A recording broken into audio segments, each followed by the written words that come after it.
Good morning, everyone. I knew I was coming to Los Angeles to speak at the seminar yesterday. I didn't know I was going to be speaking this morning until Friday. Rimanito asked me, so I'm very pleased to come here. Today is Shotsuki Hoyo, the monthly memorial service, and as I read the names, one name in particular stuck out to me, and that's Mary Imoto. Some of you know I was here helping at the Betsuin. I lived in LA from 1987 to 1995, helping out Betsuin also at West Covina. And Mary was a fixture. I mean, you come to the Betsuin whatever day or time, she was always there. And even after I moved back to Chicago and come to visit LA for different events, she was still there. She was there all the time. So she really was a fixture, and she was so kind and generous and helped not just the temple, but all the individual members. And so also on this occasion of the monthly memorial service, I think back to when I was just fresh out of getting Kyoshi ordination and completing my master's at Otani University when I came to Los Angeles. It's a long story why I didn't go directly to Chicago, but Reverend Saito, who was the Rinban and bishop at the time, and I knew him back in Chicago, he invited me to come to the Betsuin and help out. And actually, he turned out to be a mentor for me during those 8 years that I lived here in LA and helping out. And one of the things he did when I'm just first starting out, he said, I want you to speak at Shotsuki Hoyo, at the monthly memorial services. And, you know, he's the Rinban, he's the bishop, that's his prerogative to be the main speaker at any service, but especially at the memorial service. And he said, some people only come to the temple once a year for the monthly memorial service. I want them to hear a talk given by a native English speaker. That's the way he explained it. He said they might not understand his heavily accented English, so he wanted me to give the talks at many of the monthly memorial services. So yeah, that was such a thing to throw a newbie into doing. But I think for all of you who are here for the monthly memorial service, it is an important occasion to remember everything that your ancestors have done for you, all your loved ones. And then the many, many people involved with this Betsuin. I was involved in 1994 with the 90th anniversary celebration. And at that time, I was asking the nieces, why are you planning a 90th anniversary? Why don't you wait till 100th anniversary? And they said, we might not be around for that. But as it turned out, the 90th anniversary celebration turned into a succession service when Reverend Saito was transferred his Rinban status to now our Noriaki Ito. So it was a very important ceremony to have witnessed at the 1994. So, so thinking back on Shotsuki Hoyo, on monthly memorial, all of you here are remembering loved ones who have called you here. And for a lot of people, your connection to Buddhism, to Jodo Shinshu, is because of them, because of what they've done for the temple, what they've done for your family. But for me, especially on this date in June, the person I want to talk about and honor his name is Manshi Kiyozawa. And I hope from your ministers you've already heard that name of Manshi Kiyozawa. But I don't think I would be involved in Jodo Shinshu and even to be a minister if it wasn't for Manshi Kiyozawa's life. So I just want to give a brief introduction to what his significance is to me. I know maybe some of you are my age or older. In the 1970s, there wasn't much literature in English on Jodo Shinshu. Some of it was published by the Buddhist Churches of America. And maybe if you've seen some of those publications, the terminology they use is very Christian.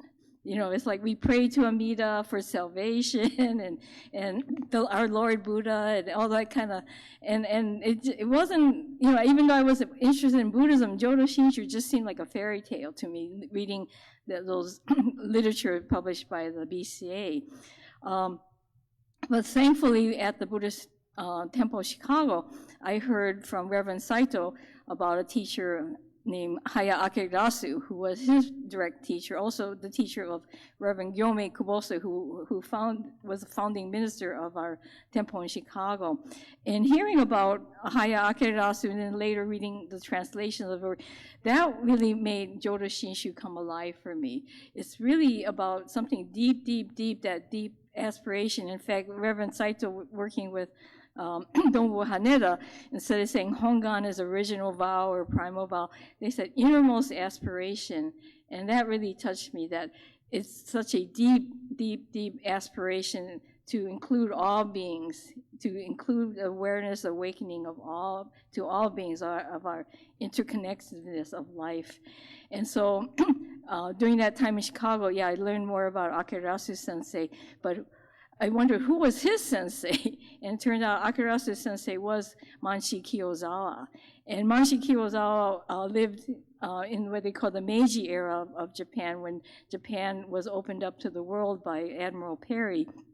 It was a time of upheaval, so all the traditional customs in Japan were being questioned and turned over as the Westerners came into the country.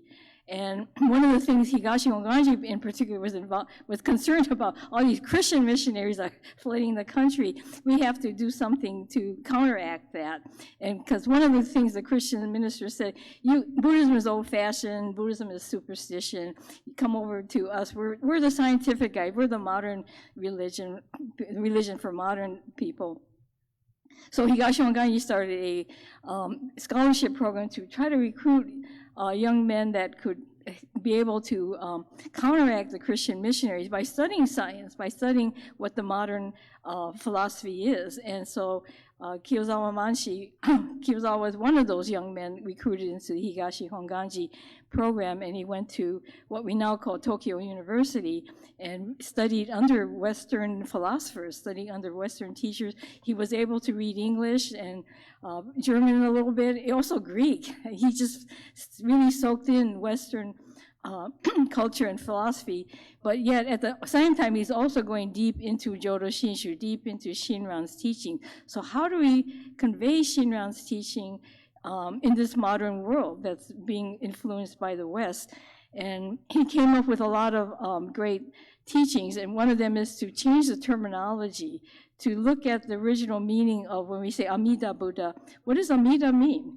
And the base Sanskrit meaning of Amida is no boundaries, no measurement, no limits. You know, the Amida part means to measure, mita, but the A in front means to get rid of that measurement, that boundaries, that A to B kind of thing. Just take the whole cloth. And so he started using terminology to try to get us to think of Buddhism as being about oneness, being about interconnectedness.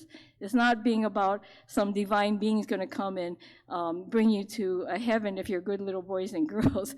That was kind of the message a lot of people in Japan got before, but Kiyozawa said, no, Buddha is giving us something really liberating to get past our individual selfishness and really open up to this world of interconnectedness, that we can all be mutually helping each other out. We can all be free of that kind of selfish, greedy thinking.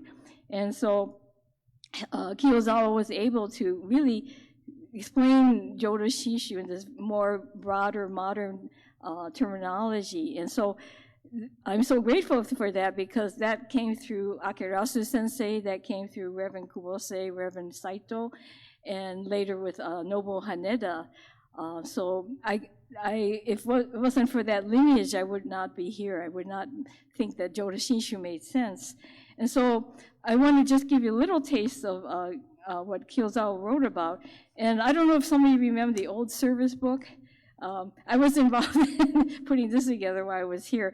And one of the things I did contribute to this was my translation of Kiyozawa's piece called Tariki no Kyusai. Some of you might be familiar with Dr. Netta's translation in December Fan. Also, I think Mark Blum has done a translation of this. But this is something Kiyozawa wrote toward the end of his life. He wrote it on the occasion of Tanjoe, of Shinran's birthday. And at the time, he was going through really miserable circumstances in his life. His wife, two of his sons had passed away. His tuberculosis flared up. He was president of what we now call Otani University, but when it was in Tokyo, there was all this student uprising. They didn't like the rules and regulations, and so it's just a whole. And he decided to resign because of the student disagreements with the students, and so he's pretty near the end of his life, and he writes this powerful piece, "Liberation by the Power Beyond Self." And what he does is he's saying, if I did not meet the Nembutsu teachings, I would be this way. But because I have the Nembutsu teachings, I can really enjoy life. So even in this miserable situation, he's really appreciating being alive. So I just read a little bit when he says, when I remember that the Buddha's power liberates me from ego, I perceive the light that embraces all beings with me on the path. When I forget that the Buddha's power liberates me from ego, I become blind to others and I'm trapped in bleak loneliness. Ah, the liberation by the power beyond self. It relieves me from delusion and suffering and brings me to enlightenment in the Pure Land. In just the thought alone of this liberation, I can feel these benefits. If I had not met the teachings of Nembutsu, I would continually fall into confusion and despair. My existence is like the dark mud, thoroughly defiled and bogged down in selfishness. But in the light of Nembutsu, I become like a refreshing breeze playing upon the glimmering ocean of all existence. My words of praise are insufficient. I can never fully express my gratitude for the great benefits of the Buddha's liberating power. So he's really glad that Shinran came. And here we hear what the Nembutsu is about. It's a reminder. Nembutsu reminds us we're not alone. We're even in the darkest circumstances, there's a great light that embraces, a light of wisdom and compassion that will still sustain our lives, that will still open our hearts up to the idea of community, to the idea of sharing, to the idea of being helped and helping, being helped and helping. And that's what the Nembutsu is. So just to say Namo Amida Butsu is that reminder, because I don't know about everybody, but I know I can get into a dark hole sometimes. I can go down that rabbit hole of depression. I can get really sunk into self-pity and worrying about, what's going to happen next. And especially looking at the world, it's very easy to fall into that too. But the Nembutsu, that reminder of this great power that envelops us, this great light of compassion and wisdom that comes through to us through our ancestors, through the people around us, through even your pets, the children, through all these things that are there emanating life and light to us. That's what Amida is. It's not just some figure that's up in the altar, but Amida is this great power that does sustain our lives, and it can open us up to the beauty of life, the joy of life, and that life of sharing and interconnection. So if it wasn't for Kiyozawa bringing that up, we wouldn't have had the teacher such as Haya Akirasu. Also, he inspired the other great modern teachers of Sogo Rojin and Kaneko Daie, and even D.C. Suzuki admired him greatly. And then for my teachers, Reverend Yomi Kose and Reverend Gyoko Saito and Nobu Haneda, I received that message that coming down through Kiyozawa. So we're so fortunate to be part of Higashi Honganji in the 21st century, to have that wonderful message of Kiyozawa Manshi, who did pass away in June of 1903. So it is his Shotsuki Hoyo as well. Thank you very much. Namo Amida Butsu.